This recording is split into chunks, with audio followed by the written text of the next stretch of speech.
si on a envie de travailler sur une société qui a une cohésion, qui s'écoute, qui sait vivre ensemble, ben le sport c'est un des vecteurs très intéressants par lequel passer. Gérer une association, que ce soit culturelle, sportive, sociale, c'est compliqué et ça demande des compétences qui sont pas anodines.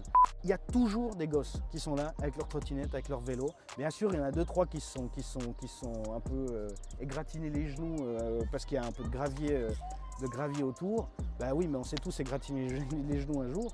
Et moi, je trouve ça formidable, ce genre de petite infrastructure qu'on pose là comme ça et ça y va. Et non seulement c'est important d'avoir les 12 000 signatures nécessaires, mais c'est même important d'en avoir plus pour montrer qu'il y a une adhésion de la population, parce qu'on est sûr qu'il y a une adhésion de la population.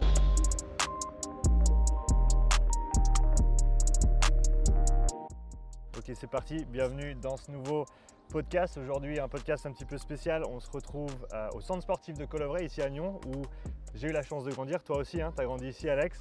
Donc, Alex, on se retrouve ici dans le cadre d'un projet duquel tu fais partie, une initiative dans le cadre du sport local. Donc, pour commencer, je vais te laisser te présenter et ensuite, on va parler de l'initiative, qu'est-ce qu'elle représente et pourquoi elle est importante pour tout ce qui se passe par ici autour du sport. Donc, Alex, merci d'être là aujourd'hui et puis vas-y, je te laisse te présenter. Salut Sean, c'est un plaisir d'être là avec toi. Effectivement, on a un passé commun de rugby à Nyon et comme tu l'as bien dit, on a grandi ensemble parce que le sport, ça nous fait grandir, c'est bien juste. Donc Alexandre Démétriades, je suis membre du Parlement vaudois, le Grand Conseil vaudois depuis 2013 et depuis juillet 2021. Après avoir été pendant à peu près 10 années au conseil communal de la ville de Nyon, donc le législatif, je suis maintenant membre depuis juillet 2021 de la municipalité de Nyon, qui est l'exécutif de la ville. Et dans ce cadre, je suis notamment en charge de la culture, des ressources humaines, mais aussi du service des sports de la ville de Nyon. Donc c'est une thématique qui m'intéressait déjà au préalable, mais que je redécouvre et que je découvre d'un autre point de vue. À savoir du point de vue aussi de la politique sportive et puis des financements. Donc voilà, c'est un peu un nouvel engagement dans le domaine du sport qui m'apprend beaucoup et qui m'intéresse beaucoup. Et en fait, c'est ça qui fait le lien aussi avec peut-être l'initiative. En fait, on est plusieurs élus au Parlement vaudois à avoir fait le constat que les demandes qui émanaient de politique au sein du Parlement qui allaient vers le sport, elles étaient des fois soutenues mais relativement peu entendues. Et on s'est dit il faut qu'on se réunisse au-delà des partis, donc il y a des membres de tous les partis politiques, pour faire un signal au niveau vaudois et pour demander qu'une vraie politique sportive vaudoise soit développée, une politique qui soit ambitieuse, qui ne concerne pas seulement des subventions purement et simplement, même si c'est quand même le nerf de la guerre, mais qu'on développe vraiment des axes d'une politique avec des objectifs et avec de la défense de valeurs que peuvent représenter le sport. En fait, remettre au goût du jour la politique sportive vaudoise, parce que ce qu'il faut quand même le constater, c'est que globalement, on a l'impression que au niveau des autorités politiques, il y avait un peu cette impression que le sport se gérait tout seul, qu'il arrivait à se gérer. Il y a des énormes associations sportives qui existent. Elles font un boulot formidable, elles ont beaucoup de membres, mais on compte un peu sur les acquis. Et en fait, l'autorité politique, quand elle pense que tout va bien, elle se préoccupe peut-être un petit peu moins de la cause. Et là, on pensait qu'il fallait redynamiser la politique sportive vaudoise avec deux axes, donc une politique sportive et des financements. On demande concrètement 100 millions pour le sport de manière annuelle, ce qui représente 1% du budget du canton de Vaud. Et à l'heure actuelle, c'est quoi le budget qui est alloué au sport ? À l'heure actuelle, c'est à peu près 12 millions, entre 9 et 12, et ça représente 0,1% du budget du canton. Ouais. Alors après, je veux dire, ça c'est un débat, est-ce qu'il faut que ça soit 1, 2, 0,5 ? On va pas s'embêter forcément avec ça, mais symboliquement, le 1% du budget, il nous paraissait important.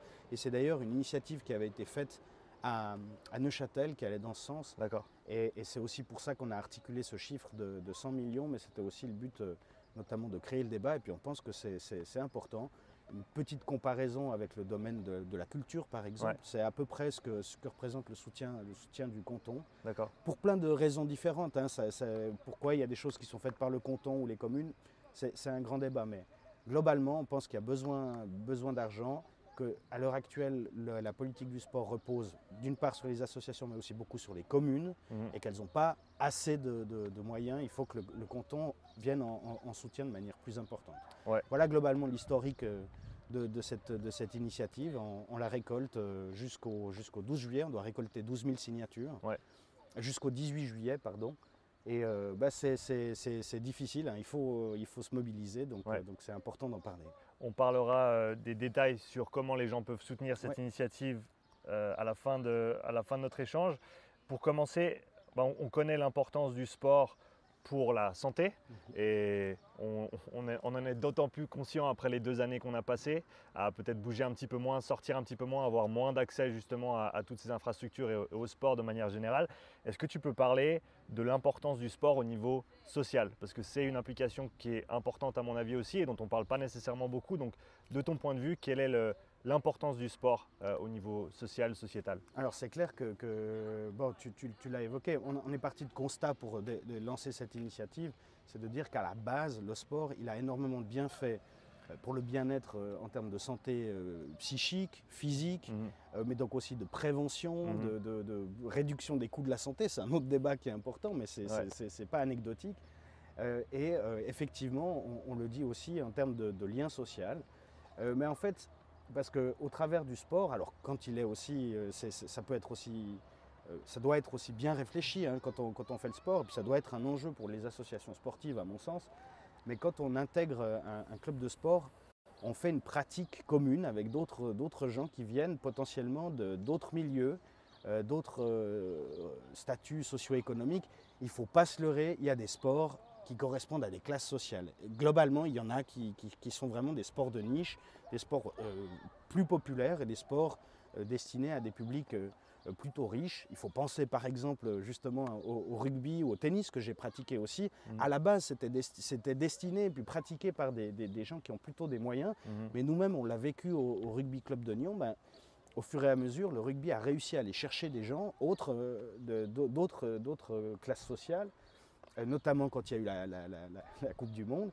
Et on a vu des très belles choses qui se passaient dans le cadre du rugby, où on a vu des gens qui étaient en échec scolaire, qui avaient des problèmes aussi de comportement, qui avaient des difficultés en tant qu'ado ou je ne sais quoi. Et en fait, l'intégration dans un club comme ça sportif, avec des bonnes performances sportives, par exemple, mais même pas forcément, il n'y a même pas forcément besoin d'en avoir, ça crée un lien, ça crée une identité commune, il y a des valeurs qui sont véhiculées, du respect, si tant est que le club le fasse, hein, je veux dire, mais a priori c'est souvent le cas.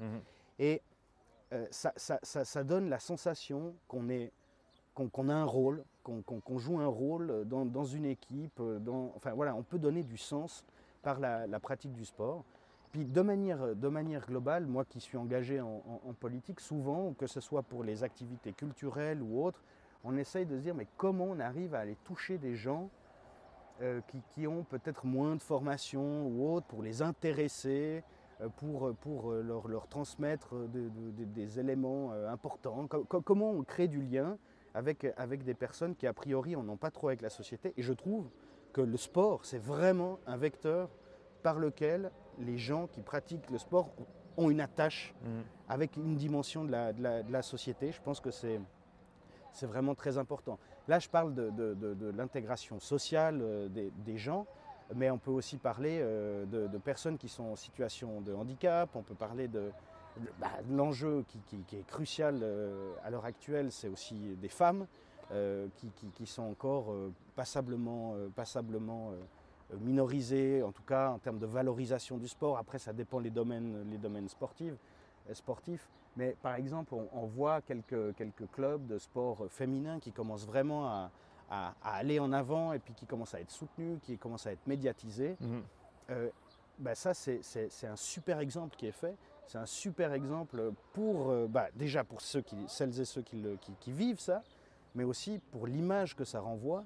Ça montre aussi quand une petite fille voit sur la RTS la finale du championnat où il y a le Nyon Basket féminin qui se bat, qui a peu de budget mais qui se bat au niveau suisse et qui aurait pu gagner cette finale, une gamine qui voit ça à la RTS, avant c'était impossible de voir ça à la RTS, c'est un exemple pour elle.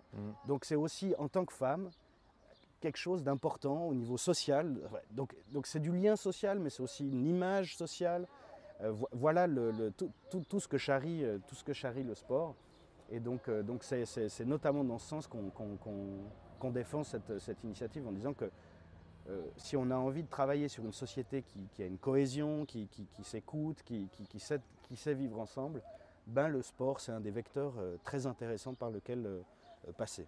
Ouais, je rejoins tout à fait ce que tu dis en termes de rejoindre une communauté avec des valeurs et d'avoir un cadre en fait qui est pas concurrent mais complémentaire à tous les autres cadres qu'on peut avoir dans la vie. Je pense à mon fils qui va à l'école et qui fait du judo maintenant plusieurs fois par semaine et les valeurs que ça véhicule et l'impact d'aller au judo plusieurs fois par semaine sur son comportement, sur son attitude, sur l'investissement qu'il a pour le sport et vraiment au-delà du sport même, mais en lui-même si on veut bien.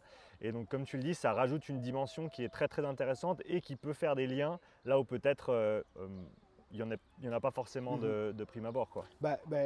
Pour moi, souvent, pour la majorité des gens qui pratiquent du sport, au-delà de l'aspect performance physique, le sport, c'est aussi des fois un prétexte. Bien sûr, il y a des gens qui veulent aller faire l'élite, qui veulent performer, mais le sport, c'est aussi justement un lieu de vie, un lieu d'interconnaissance. Typiquement, tu parles du judo. J'en ai aussi fait du judo à Nyon pendant à peu près 14 ans, je crois. Et ce qui était formidable avec mon coach, c'était Daniel Monachon, qui est assez connu dans le milieu du judo, qui maintenant malheureusement est décédé. C'est que lui, il n'était pas du tout orienté compète. Donc au moins, je veux dire, si on était dans son club, on savait. Alors il y en a qui ont fait des belles performances, mais ce n'était pas lui qui allait gueuler sur le bord du tatami pour nous dire maintenant vous bossez ou je sais pas quoi. On voyait d'autres coachs qui étaient vraiment très très très rudes, mais par contre lui il était dans l'optique, c'est une école de vie. Et c'est précisément ce que tu dis. Il y a l'école qui est un lieu fondamental de socialisation, enfin la crèche, l'école, mais après potentiellement il peut y avoir des ruptures. Et le sport là, il joue un rôle fondamental. Et l'exemple que je te donnais avant avec le rugby, c'est typiquement ça que j'ai vu. C'est des gamins qui, quand ils arrivent à 13-14 ans, au moment de l'adolescence, peuvent avoir des moments de rupture, des moments de crise. J'aime pas trop le terme de crise d'adolescence, mais disons perte de repères et de sentiment de légitimité de la société. Enfin bref, c'est des phases compliquées. Et là, la présence d'un club sportif et la possibilité aussi des fois, il faut le dire, de se défouler, puis de rejeter des fois des colères internes qu'on a, d'apprendre à les canaliser, les cadrer, parce que le sport c'est aussi ça, là ça joue un rôle fondamental. Donc ça dépasse bien l'aspect bien-être physique à proprement parler et puis performance sportive, il y a vraiment toute une dimension sociale. Et quand on pense n'importe quel sportif ou personne qui a fait du sport en club dans son enfance, revenir dans le lieu où on a fait du sport, il y a quelque chose de magique. Il y a vraiment des souvenirs qui ressortent et c'est comme de repartir dans une école dans laquelle qu'on a fréquenté, de retourner dans une classe. Il y a quelque chose qui se passe parce que ça nous a marqué. C'est pas seulement le terrain, c'est aussi les odeurs, c'est aussi les sons, c'est le lieu, c'est les gens. Et ça montre tout ce qu'il y a au-delà de la pratique sportive en tant que telle et à quel point c'est important de soutenir le sport dans la société. Après, il ne faut pas négliger que dans le sport, il y a aussi des dérives, il y a aussi des coachs qui ne sont pas corrects, il y a aussi eu des abus dans certains domaines, des abus sexuels, du harcèlement moral, des coachs qui sont beaucoup trop entourants auprès des enfants. Donc il y a aussi des gosses qui ont des expériences négatives, il ne faut vraiment pas le négliger. Donc je n'ai pas envie de mythifier non plus le sport, mais globalement c'est des expériences qui sont très positives pour tout le monde.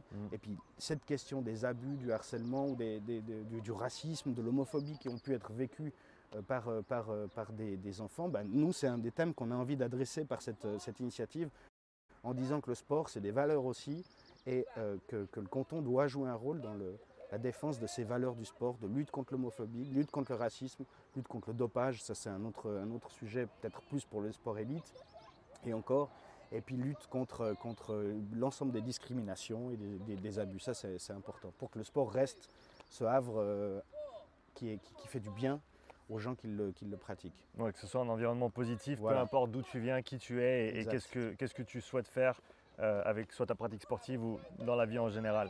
Si on parle maintenant du fonctionnement actuel, que ce soit au niveau des clubs, des associations, quelle est leur structure, quel est leur fonctionnement en général et qu'est-ce que cette initiative apporterait justement aux clubs, aux associations qui sont vraiment la porte d'entrée pour les jeunes, pour les gens qui veulent se lancer dans le sport.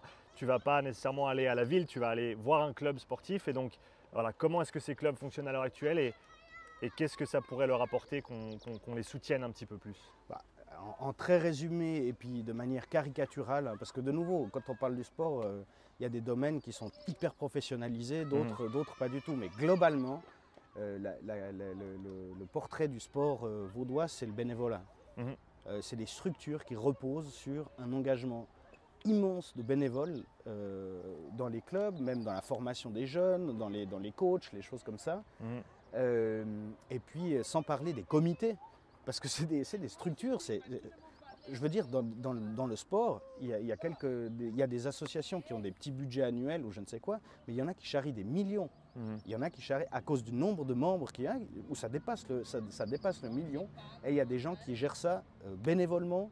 Les présidences de comités, les membres du comité, vous parlez à n'importe quel membre de ces associations, c'est jour et nuit, c'est vraiment compliqué comme engagement. Alors il y en a qui ont pu s'adjoindre de personnes professionnelles, mais ce n'est pas le cas forcément de tout le monde. Avec cet enjeu-là d'un engagement qui est bénévole, on pense qu'il est très important pour maintenir aussi, parce que je pense que c'est bien que ça continue, qu'il y ait du bénévolat, même s'il faut qu'il y ait des structures solides et pérennes. Il y a deux piliers sur lesquels notre initiative elle peut agir. C'est d'une part les financements que ce soit vers les moniteurs jeunesse et sport, ça existe déjà, soutenu par la Confédération, mais on aimerait que le canton démultiplie ces types d'aides, parce que dès qu'on a des moniteurs jeunesse et sport, on a une formation qui est de meilleure qualité, on a des coachs qui sont formés, et avec une formation qui se renouvelle, ils sont formés à tous les enjeux du sport, donc ça c'est déjà important. Mais les subventions, elles concernent aussi potentiellement les clubs qui doivent justement des fois avoir un appui professionnel pour faire leur compta, pour faire le secrétariat, des choses comme ça. Pour la com, il y a des besoins aussi de financement. Et puis l'autre pilier par lequel on a envie de soutenir les associations sportives, il y a déjà des choses. De manière globale, dans le sport, le canton ne fait pas rien, mais il fait quelque chose, quelques actions qu'on aimerait vraiment renforcer et puis continuer à développer. Et par exemple, pour les structures associatives, donc il y avait le pilier financement, mais il y a aussi le pilier formation en quelque sorte, des clubs, des associations, des bénévoles qui travaillent là-dedans, parce que gérer une association, que ce soit culturelle, sportive, sociale, c'est compliqué et ça demande des compétences qui sont pas anodines. Et il y a certains clubs qui arrivent avec beaucoup de monde et beaucoup de renouvellement à avoir des gens qui s'engagent dans un comité de manière faible au début, qui apprennent, et puis qu'après qui président. Et il y en a qui, du jour au lendemain, passent président d'une association. C'est pas rien. Et nous, on aimerait que le canton soit vraiment en appui de ces structures associatives qui gèrent des clubs et donc des gens pour les former aux enjeux actuels du sport, pour les former aux enjeux de la gestion d'une association. Le canton le propose déjà justement, mais on pense qu'il faut développer ça. Mais comme tu l'as dit, c'est un angle peut-être auquel on ne pense pas au départ, mais souvent ce qui se passe, et je l'ai vécu ici avec le Rugby Club de Nyon et avec d'autres structures également, un jour tu es joueur, ensuite peut-être tu passes entraîneur, mais si tu ne passes pas entraîneur et que tu veux soutenir ton club, tu passes peut-être au comité et donc tu vas t'investir dans la vie du club, comme tu l'as dit, la structure. Et simplement parce que tu es un amoureux du sport et du club ne veut pas dire que tu as les compétences pour faire évoluer ce club au niveau, parce qu'il y a beaucoup d'administratifs quand même, c'est un peu le travail de l'ombre dont on ne parle pas beaucoup, qui est peut-être pas des plus glorifiés ou glorifiants, mais qui est fondamental pour la vie d'un club ou d'une association. Exactement. Alors ça, il y a le sport en tant que tel sur le terrain, c'est une école de vie, mais la gestion d'une association, justement sportive ou autre, c'est aussi une école de vie hyper précieuse. C'est pour ça que je pense que c'est très important de maintenir le bénévolat, parce que les gens qui font ces expériences-là, c'est hyper enrichissant. On apprend énormément. Mais il faut que ça se fasse dans de bonnes conditions. Il y en a qui doivent reprendre des clubs alors que c'est vraiment avec un énorme budget, mais ils ne peuvent plus payer leurs profs ou je ne sais quoi. Ils font face à des situations compliquées.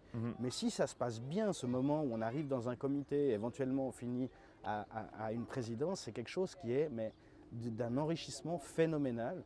Moi, je pense à un exemple, c'est le triathlon de Nyon. C'est bien qu'on parle aussi de structures qui sont locales. Le triathlon de Nyon, c'est vraiment une organisation qui fonctionne, mais à merveille. Et c'est que des bénévoles, mais ils ont un comité hyper large, ils sont hyper structurés, ils ont une segmentation des différentes activités des bénévoles pour organiser ce triathlon qui est, il me semble, un des plus grands triathlons de Suisse, le triathlon qu'il y a à Nyon. Et moi, chaque fois, je suis impressionné de voir comment ils fonctionnent, mais justement, une des clés, c'est qu'ils ont un renouvellement constant.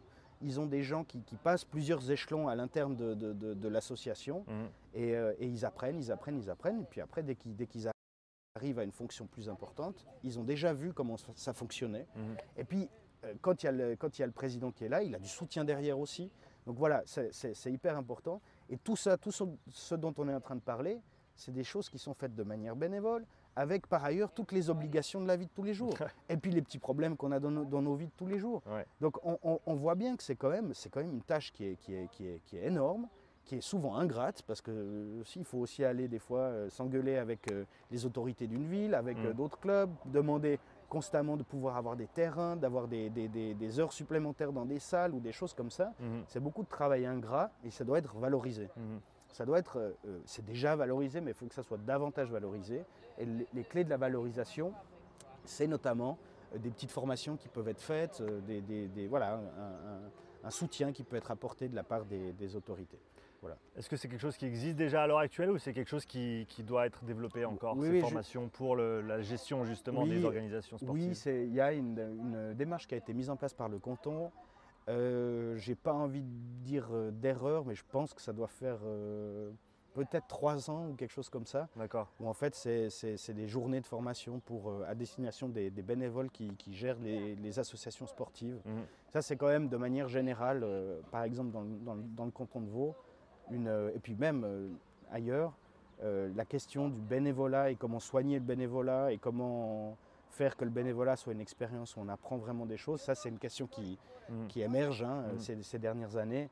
Et c'est très précieux parce que le bénévolat, en fait, ça représente une activité, une part de l'économie. Je veux dire, si elle devait être remplie par des gens qui sont payés, ça serait impossible. Ou alors, c'est une transformation économique phénoménale. Ouais. Donc, c'est important de soutenir ce bénévolat. Et il y a vraiment des démarches qui commencent. Elles sont à saluer, mais à renforcer aussi, quoi. Ouais. Là-dedans, on parle aussi de la formation des coachs. Tu as mentionné Jeunesse et Sport. On a de la chance en Suisse d'avoir un cadre de formation des coachs, des moniteurs qui est vraiment phénoménal. J'en ai fait l'expérience avec le cours Jeunesse et Sport moniteur. Et il y a vraiment beaucoup de niveaux. C'est des échelons que tu dois grimper une année à la fois. Est-ce que ça, c'est dans le cadre du projet? Est-ce que c'est quelque chose qui va être soutenu également pour aider les coachs des différents clubs ou les personnes qui souhaitent participer en tant que coach dans les clubs à aller faire ces formations et à devenir moniteur pour ensuite pouvoir mieux faire leur job? Alors moi-même, je n'ai pas fait cette formation Jeunesse et Sport, même si, notamment sur la question du ski, ça m'avait vraiment taraudé parce que j'aime bien le ski. Puis je me disais, waouh, pouvoir faire un coup cette formation, ça doit être chouette. Et puis de temps en temps donner des cours, j'y avais pensé, mais je ne l'ai pas fait. Moi, si j'ai bien compris comment fonctionne le système à l'heure actuelle, c'est que une équipe qui a un coach jeunesse et sport, elle peut recevoir une subvention fédérale. La formation en tant que telle, il me semble qu'elle fonctionne assez bien. Oui. Et puis je pense qu'elle est perfectible constamment et puis elle bouge. Hein. Mais on reçoit, si on a un coach jeunesse et sport, des subventions fédérales. Et puis potentiellement, et c'est le cas par exemple de la ville de Nyon, nous on peut faire un calcul sur le nombre de coachs jeunesse et sport pour calculer nos subventions pour une ville. Et nous, ce qu'on demande vis-à-vis de l'initiative, c'est par exemple que le canton justement démultiplie les aides qui sont apportées dans le cadre des coachs qui ont fait jeunesse et sport. Donc un club qui a un coach jeunesse et sport recevrait une subvention plus importante de la part une subvention du canton parce qu'il n'y en a pas à l'heure actuelle, mais donc une démultiplication de ce que donne la Confédération à l'heure actuelle. C'est une valeur sûre en fait, c'est comme une certification en quelque sorte, et c'est ça qui est précieux pour les autorités de subventionnement, c'est qu'on a des gens qui ont un stempel et puis qui doivent se former, qui réactualisent leur formation, ça c'est important. Qui va avoir un impact ensuite, qui auront un impact ensuite sur les participants, les sportifs, les jeunes, leur développement, la qualité du service, du coaching qui est donné et qui ne peut faire que grandir le sport en question. Après, je pense qu'un coach jeunesse et sport, je ne sais pas depuis quand ça a été mis en place, mais je pense qu'un coach jeunesse et sport il y a 15 ans et un coach jeunesse et sport maintenant, il aura une autre formation. Et puis il y a des nouveaux enjeux qui sont donnés dans le cadre des formations. Et c'est ça qui est super important. C'est que c'est une formation. Et par définition, la formation, c'est ça qui est intéressant. C'est qu'il y a des gens qui élaborent des cours. Ces cours, ils sont adaptés en fonction des problématiques qui émergent. Et en tout cas, il faut que ça soit le cas. Et je pense que c'est le cas. Et ça fait qu'on voit des coachs qui débarquent, qui sont sensibles à des enjeux que peut-être les coachs qu'on avait eus à l'époque, ou je ne sais pas quoi, ils connaissaient moins, ils étaient peut-être un peu plus perdus avec ces enjeux parce qu'il y avait des choses où on ne parlait pas. Moi, je pense typiquement à un enjeu simple, l'homosexualité. Je pense qu'il y a une génération de gens où c'est pas forcément qu'ils étaient homophobes ou je sais pas quoi, mais où c'est peut-être un tabou, ils ne veulent pas traiter ça. Et là, peut-être qu'un coach jeunesse et sport, il y a quelqu'un dans un séminaire qui a évoqué cet enjeu-là, et il va débarquer, il a des réflexes. Ok, si jamais on peut en parler ou des trucs comme ça. C'est des petites choses, hein, mais ça permet des fois de libérer des gens, d'éviter qu'il y ait des situations où des gens souffrent, des jeunes souffrent parce qu'ils ne se sentent pas autorisés dans leur identité ou je ne sais quoi. Donc ça passe des fois par des petites choses, juste savoir comment aborder une problématique. Puis après ça roule quoi. Au grand minimum, éviter des situations désagréables ou qui mettent les gens mal à l'aise parce que c'est vrai que ayant passé par plusieurs sports et ayant vu des coachs un petit peu à l'ancienne, autant ça marchait peut-être très bien de cette manière-là il y a 20-30 ans en arrière, autant les temps changent, les mœurs changent également et c'est important que les coachs qui travaillent dans le cadre de ces clubs et ces associations reflètent aussi cette évolution et simplement offrent un environnement qui soit accueillant pour tous et toutes pour qu'on puisse vraiment tous bénéficier justement du sport en général. Moi, je sais pas, je pense à mais en plus, il faut vraiment s'imaginer que c'est des choses toutes bêtes. Hein. Il y a des choses vraiment toutes bêtes. Un coach qui peut, si on reste sur la même thématique homosexualité, un coach qui peut par ailleurs ne pas du tout être homophobe, peut utiliser un verbage qui existe dans le domaine du sport, malheureusement, et qui dit vous êtes des tapettes ou je ne sais quoi, mais sans intention homophobe. Il n'a pas forcément cette intention-là, mais il ne se rend pas compte qu'il est en train de véhiculer quelque chose et que potentiellement, en plus, dans son équipe, il y a quelqu'un qui est concerné. Et même si ce n'est pas le cas, il a quand même des jeunes qui sont en train de s'imbiber de ce coach qui a quand même généralement une stature et un rôle. Voilà, il a un rôle vachement important. Et bien simplement de dire à ce coach, attention, quand vous avez ce discours-là, on ne vous accuse pas d'être homophobe, mais attention, parce que quand vous dites des mots comme ça peut avoir des impacts très forts vis-à-vis des jeunes, vis-à-vis d'un jeune qui est en doute, qui est en souffrance ou je ne sais quoi. Mais simplement d'avoir cette petite formation, et puis quand c'est la confédération schématiquement qui vous dit, ou d'autres, hein, ou le canton par exemple s'il fait des formations lui-même, quand c'est ces acteurs-là qui vous disent voilà, ça c'est les problématiques actuelles et qu'on refroidit un peu,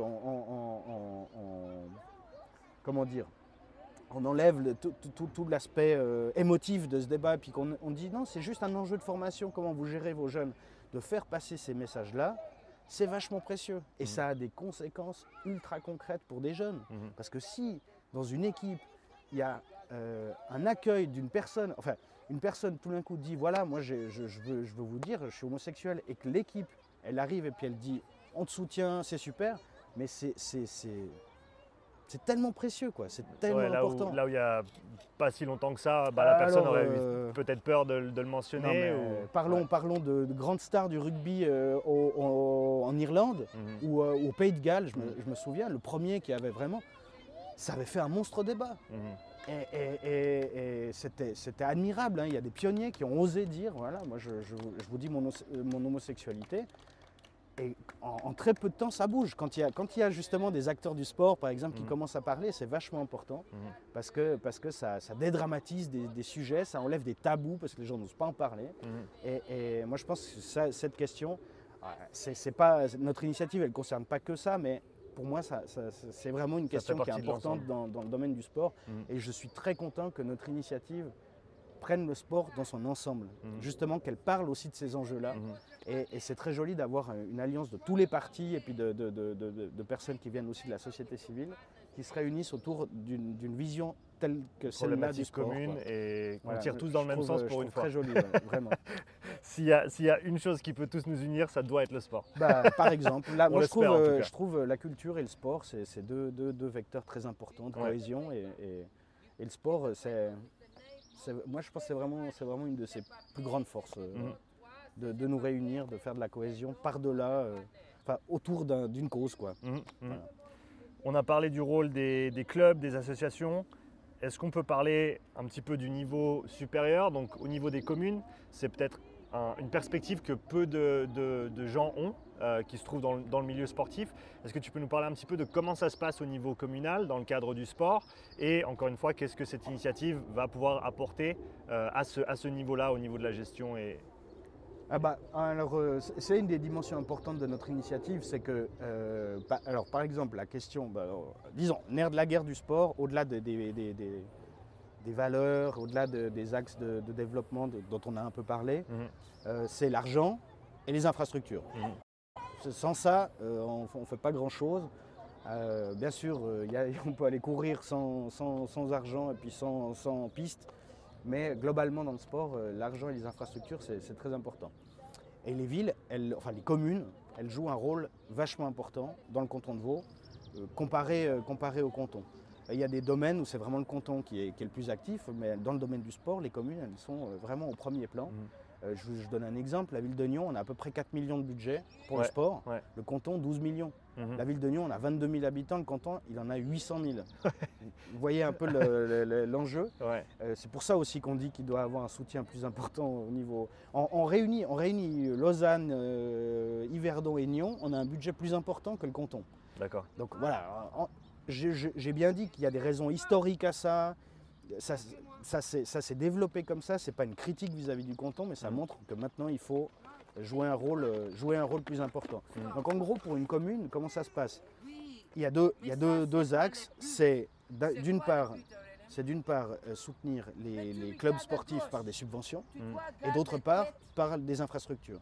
Alors c'est des salles de gym, souvent dans le cadre de projets scolaires aussi, mais c'est des complexes sportifs comme celui par exemple de Colovray où on a un très gros projet d'une halle multisport qui va coûter plus de 30 millions, donc vous voyez l'impact financier que c'est. Donc voilà comment ça se passe au niveau du sport dans une commune. C'est subventions et infrastructures. Et puis nous, ce qu'on essaye de réfléchir, c'est OK, les subventions, le système qui est en place à Nyon, c'est comment on les met en place. Par exemple, le système à Nyon, c'est de dire qu'on soutient le sport pour les jeunes. Donc en fonction du nombre de jeunes qu'il y a, des profs jeunesse et sport, tout ça, il y a une enveloppe qui se répartit en fonction du nombre de jeunes. Et puis il y a le sport élite qu'on décide de soutenir aussi. Donc le critère, c'est schématiquement Ligue nationale A, Ligue nationale B. Là, les équipes qui ont ce niveau reçoivent un soutien plus important. Mais il y a aussi, et c'est des choses qui sont faites depuis quelques années et puis qu'on veut continuer à développer, des activités sportives encadrées, donc hors club. c'est un animateur qui fait du yoga, si on peut appeler ça du sport, c'est peut-être un statut spécial, mais de la Zumba, de la course en ville, de l'urban training, enfin des choses comme ça.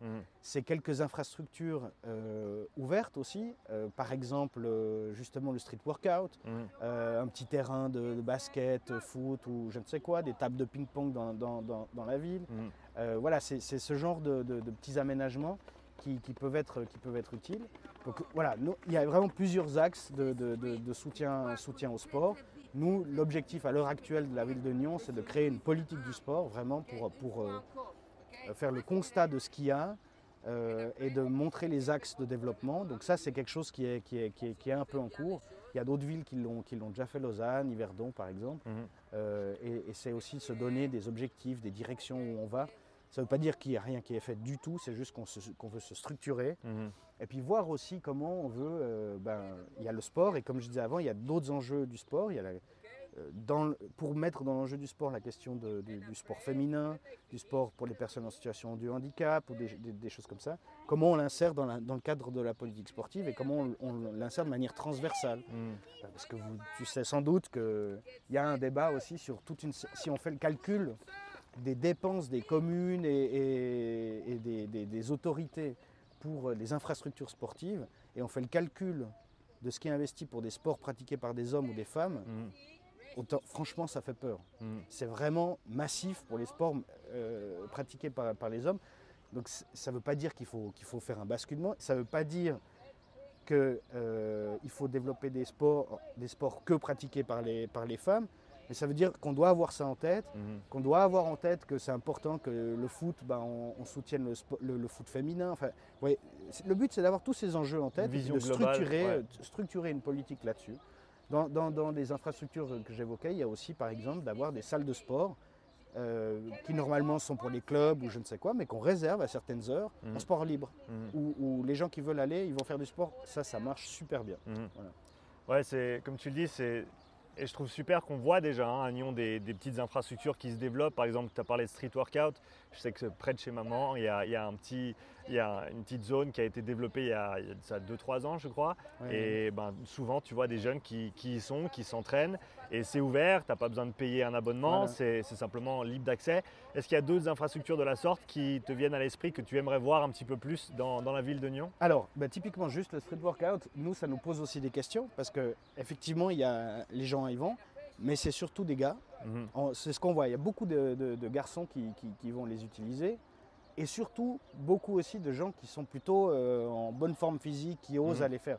Et typiquement, nous, ça nous ouvre des questionnements, de dire, mais ok, notre but, c'est aussi que des femmes y aillent, c'est aussi que des gens qui sont en moins bonne condition physique les utilisent. Voilà, donc ça pose toujours des enjeux. Je ne dis pas qu'on n'aimerait pas faire du street workout, je dis juste que le but, c'est quand on met une infrastructure en place, on regarde qui c'est qui l'utilise et puis on essaie de la rendre perfectible et peut-être de prévoir des accompagnements. Parce que d'ailleurs, dans le street workout, il y a quand même des réseaux qui sont en train de se constituer, tout ça, et des démarches qui vont chercher des jeunes, et puis des femmes aussi. Bon, il y a aussi plein de choses qui se passent dans le virtuel, parce que dans le domaine du street workout, c'est vraiment une communauté qui échange des images, tout ça. Donc voilà, ça c'est une infrastructure qui est intéressante parce qu'elle est libre d'accès, mais qui pose quand même des questions. Mais là, typiquement, on vient à Nyon d'héberger le pump track qui est mis à disposition par le canton de Vaud, qui bouge dans plusiures villes et pendant un mois il va être à Nyon. C'est un petit circuit avec, qui fait comme ça et le but c'est d'aller avec sa trotte ou son vélo. Il est posé ce truc. 30 minutes après, il y a des gamins qui courent dessus. Alors, le but, c'est à la base d'utiliser ça avec des roues. Mais on voit qu'on met cette infrastructure, tout de suite, elle est utilisée. Et puis moi, j'habite assez proche de ce pump track qui est vers l'école du centre-ville. Il y a toujours des gosses qui sont là avec leur trottinette, avec leur vélo. Bien sûr, il y en a 2-3 qui sont un peu égratignés les genoux parce qu'il y a un peu de gravier autour. Oui, mais on sait tous égratiner les genoux un jour.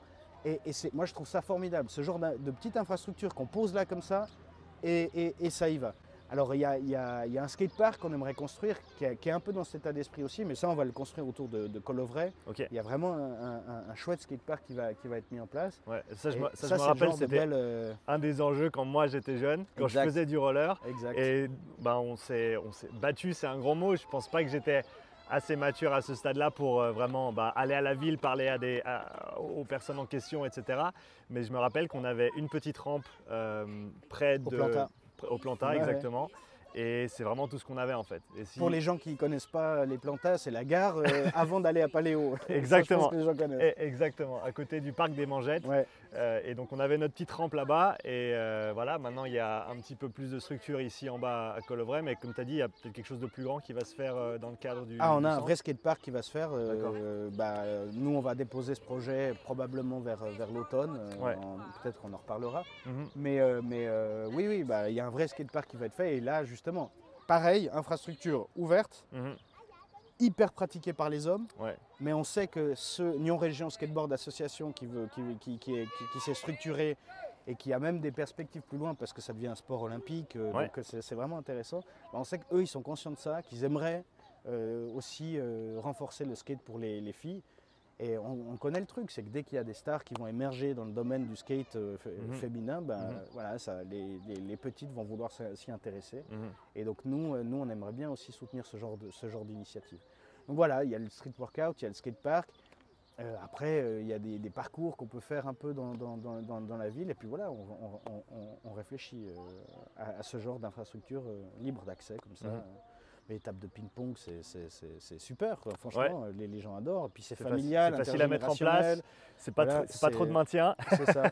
Et il te C'est faut une ça. raquette et c'est parti. Et Quoi. puis généralement, on voit celles qui sont à la plage ou à d'autres endroits, elles sont très utilisées, Ouais. elles sont vraiment Ouais. passablement occupées. Donc c'est des petites choses comme ça qui sont utilisées par la population et c'est chouette. Donc on se réjouit de voir plus de tables de ping-pong Voilà. dans la ville de Nyon dans les années à venir en tout cas. Ouais, notamment. Au grand minimum. Alex, à mon avis, la partie la plus importante de notre échange aujourd'hui, comment soutenir ce projet? Maintenant, concrètement, les gens qui nous écoutent, les gens qui nous regardent, qu'est-ce qu'ils peuvent faire s'ils souhaitent soutenir ce projet qui, encore une fois, c'est transversal? Il n'y a personne qui devrait théoriquement être contre ce projet et donc on a tous avantage à faire en sorte qu'il puisse aller de l'avant et se développer. Comment est-ce qu'on peut soutenir ce projet concrètement aujourd'hui? Alors très pratiquement, c'est une initiative.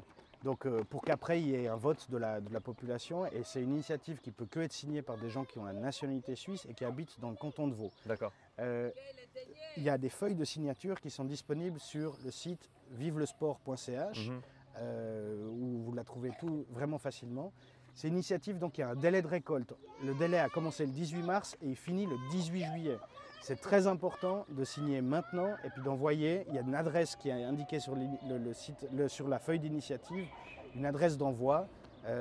Donc c'est très important de ne pas attendre avant de l'envoyer et de se dire que là maintenant on est à peu près à la moitié du nombre de signatures. C'est pas assez. Il faut qu'on se réveille et puis il faut non seulement signer soi-même et puis faire signer d'autres personnes, ça prend pas beaucoup de temps et surtout si tout le monde s'y met, ça va renforcer nos chances. Et non seulement c'est important d'avoir les 12 000 signatures nécessaires, mais c'est même important d'en avoir plus pour montrer qu'il y a une adhésion de la population, parce qu'on est sûr qu'il y a une adhésion de la population. Donc c'est Vive le sport, on trouve la feuille de signature, on l'imprime. Il y a 3 noms par feuille de signature, donc si c'est une feuille par commune, attention, il y a des informations précises dessus, tout est bien indiqué. On remplit ça, on fait remplir par les proches, par la famille, 18 ans qui habite dans le canton de Vaud et qui a nationalité suisse.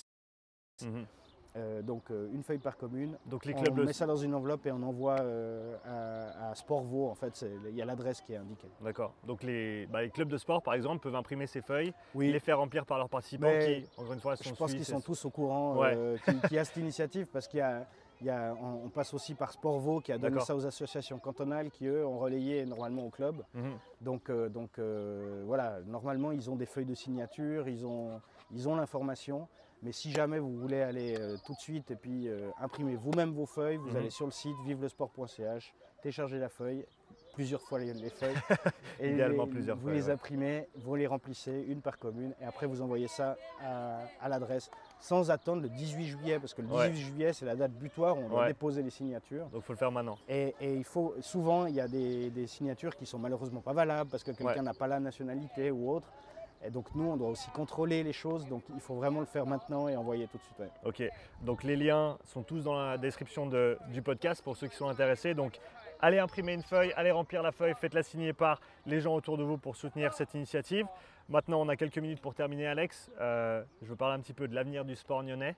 Donc, il y a un grand projet qui est en développement ici, centré sur le centre de Colovray. Donc, est-ce que tu peux nous en dire 2-3 mots et ce qu'on peut en attendre dans les années qui viennent? Alors, le grand projet, c'est un complexe multisport et un parc des sports qui passe d'abord, première étape, par une halle multisport avec 2500 spectateurs et des conditions vraiment géniales qui prévoient aussi un dojo à l'intérieur, un terrain, enfin c'est trois terrains potentiels dans la salle. C'est vraiment une très bonne salle pour le sport nyonnais qui a fondamentalement besoin d'avoir des salles. On est complètement saturé à l'heure actuelle. Donc c'est une grande salle de sport avec son skatepark qui est autour, puis un parc pour déambuler qui sera sympathique aux alentours. Et puis dans les autres étapes, il y a notamment la construction de 3 terrains à Colovray. En fait, c'est deux nouveaux terrains qui n'existent pas à l'heure actuelle. Pour cette fois renforcer les infrastructures pour les clubs qui sont le Stade Nyonnais, le Rugby Club de Nyon et potentiellement aussi le FC Italia, où on réfléchit à potentiellement déplacer une partie de leur activité ici. Donc voilà, ça c'est vraiment un gros projet. Normalement on dépose le crédit de réalisation en automne au conseil communal, donc il doit valider ce projet. Et après les travaux commenceraient dès que le projet serait validé. Et dans le meilleur des cas, le bâtiment serait terminé dans le premier semestre 2025. Mais ça, c'est peut-être le monde idéal. Il y a toujours des délais qui sont compliqués en lien avec la construction. Voilà, ça, c'est vraiment un très gros projet qu'il y a à l'heure actuelle. Là, on en a d'autres aussi, avec la piscine du Rocher qui va être rénovée. Donc voilà, on est toujours sur plusieurs plans, mais là, c'est vraiment ce complexe multisport et ce parc des sports de Colovray, c'est vraiment un endroit central pour le sport à Nyon, c'est important. On a en face la piscine de Colovray qui est très chouette, un magnifique bassin olympique. Donc voilà, c'est beaucoup de perspectives pour le sport nyonnais d'avoir cette infrastructure ici, qui sera utilisée par plein de différents types de clubs et d'associations sportives. Ouais, on a déjà de la chance d'avoir Colovray en tant que tel. C'est un magnifique centre sportif. Il y a beaucoup de, je sais par exemple dans le rugby qu'il y a beaucoup de clubs en Suisse qui sont envieux du fait qu'on ait un si beau terrain et de si belles infrastructures. Mais comme tu l'as dit, on peut accueillir plus de sports, on peut faire encore mieux. Et donc c'est ce projet qui va dans ce sens-là. Et comme on en a discuté avant, je vais essayer de rester en contact avec toi pour peut-être pouvoir faire des petites mises à jour sur ce projet. Super. Sur les mois et les années qui viennent. Volontiers. Super. Alex, merci beaucoup pour cet échange. J'espère que ça encouragera tous ceux qui ont écouté et regardé à venir soutenir le projet et à l'initiative, et faire en sorte que le sport puisse prendre une place encore plus importante ou peut-être, comme dit le projet, prendre la place qu'il mérite dans la société. Super. Merci Alex. Super, merci. Merci d'avoir écouté cet épisode. Si tu souhaites soutenir le podcast, prends quelques instants pour laisser un témoignage écrit et 5 étoiles sur l'application Apple Podcast. Si tu veux revoir cet épisode, tu retrouveras l'enregistrement vidéo complet sur ma chaîne YouTube. Tu y trouveras également des centaines d'heures de contenu gratuit, tous mes podcasts, mes pensées du jour, mes présentations structurées et bien plus. Donc n'attends pas, abonne-toi et je te dis à tout bientôt pour le prochain épisode. Allez, ciao!